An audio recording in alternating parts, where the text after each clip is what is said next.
Hi everyone. I thought today I would have a little look at applications of a chord, which is very, very common in jazz standards. It's also very common in other genres. You find it a lot in classical music actually. It's not so common in rock and pop for some reason. I don't know why that is, but I guess it's just something to do with the sort of harmonic language that it suggests. So yeah, the chord in question is what's often regarded, or what's often named as the half diminished chord. So it's a different chord to the diminished chord, and actually it functions very differently to a diminished chord. I see a diminished chord really as being an upper structure of a dominant seventh chord, whereas a half diminished, which is it's a minor seventh flat fifth chord, is basically chord 2 in any given minor key.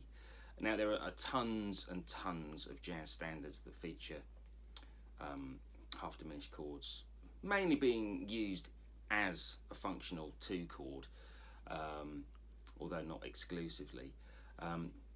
But you could reel off a ton of tunes. I mean, like Blue Bossa, that old classic Kenny Dorham tune, has got that little 2-5-1 minor 2-5 into C minor. As an example, I mean, Stella by Starlight has a lot of minor 2-5 business going on, especially in the closing section of that tune. Beautiful Love has a lot of them in there. Obviously, Autumn Leaves has the major and minor 2-5s. Yeah, I mean, the list is actually endless when you go looking for them. So, but I think it's a chord that sometimes, if you're new to playing jazz, it's one that may be a chord that causes you some problems, really, in order to sort of know what to do with it. Well, no, we've addressed what it actually is. It's a minor seventh chord with a flattened fifth, basically. So if you were going to be playing an E minor 7 flat 5, the notes, the voicing would be this. You could play it like that. The notes are going to be... That's the arpeggio of the chord in its most basic form. So that's E, G, B flat, D, make it back to E, and continue it like that. So you can treat that like you would treat any other chord, like whether it's a minor seventh or a major seventh or a dominant seventh. You can still approach it from a chord tone perspective if you're trying to improvise over that chord. The beauty of this chord is you can actually apply, as you can with a lot of chords, you can apply a lot of different concepts to it, not just sticking to the straight arpeggio. The first thing I think I want to talk about is the fact that you can look at this in a different kind of context. I've heard it explained before, and this is a way I've always thought about it a little bit, is that the minor 7 flat 5 chord is actually like the relative minor of a minor. So, if we're in the key of B flat, for example, our relative minor is G minor, but the relative minor of G minor is E minor 7 flat 5. So why is that? Well, there's a G minor chord. There's those notes. If we go down a major third and keep the upper structure of that G minor, there you have it.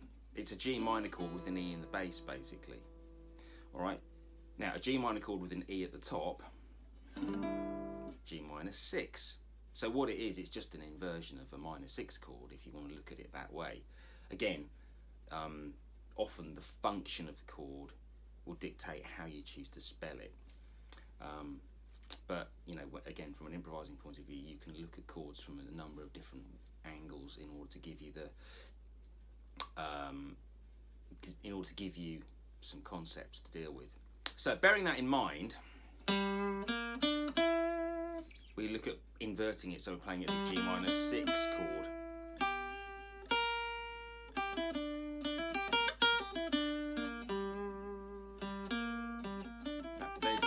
That's actually a 4-note scale, isn't it? So you could actually add the C to it.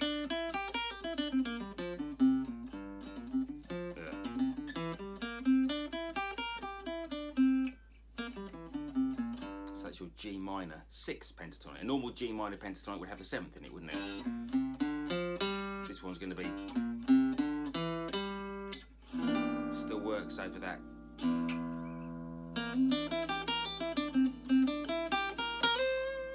So that's one way you can apply a fairly familiar guitar-friendly shape using something that's pentatonic based. You could also, if you wanted to, explore other pentatonic shapes. Yeah, there's a few different pentatonics you could apply over it. You could play a C major pentatonic. Doesn't sound quite so descriptive of the chord, but it's possible to do it. So it's kind of one note different. Instead of playing that B flat, you're going to play the A. So you're going to go. I mean, all these notes fit over the chord, so you can play around with these different ideas. There's another one. Yeah, that's quite a cool one. You could play. You could actually play a D major flat 6 pentatonic. That gives you the flat 5 in the 11th or the 4th. It also gives you the 9th, natural 9th, root and the 7th. That's quite a colourful one.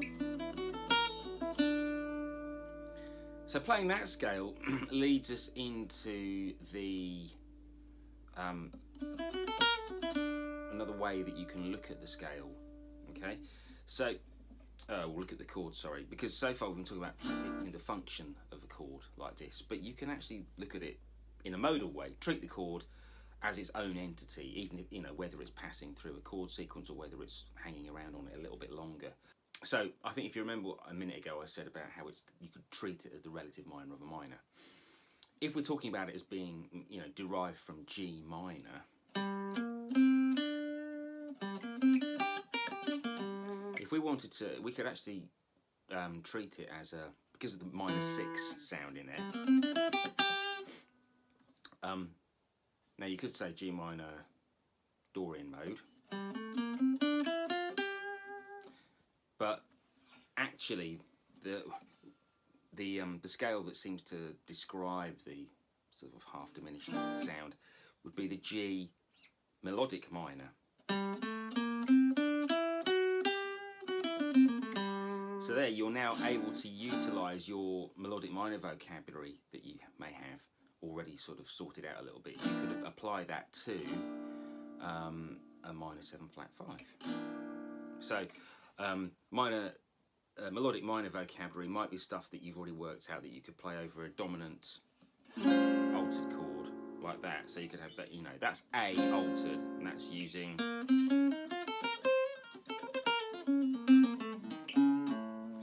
your B flat melodic minor. So if you're talking about G melodic minor, that's the equivalent of playing F sharp altered.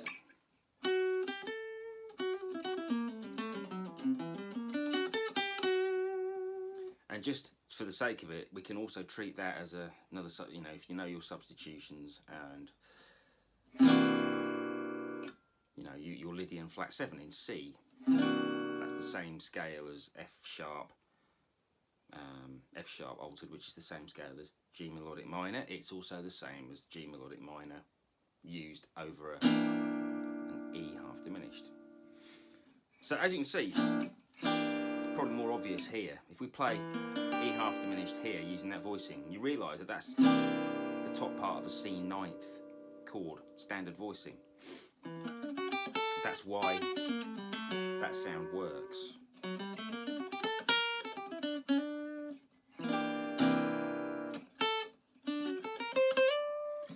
Now I really like using melodic minor sounds over all the different chords that I just demonstrated there.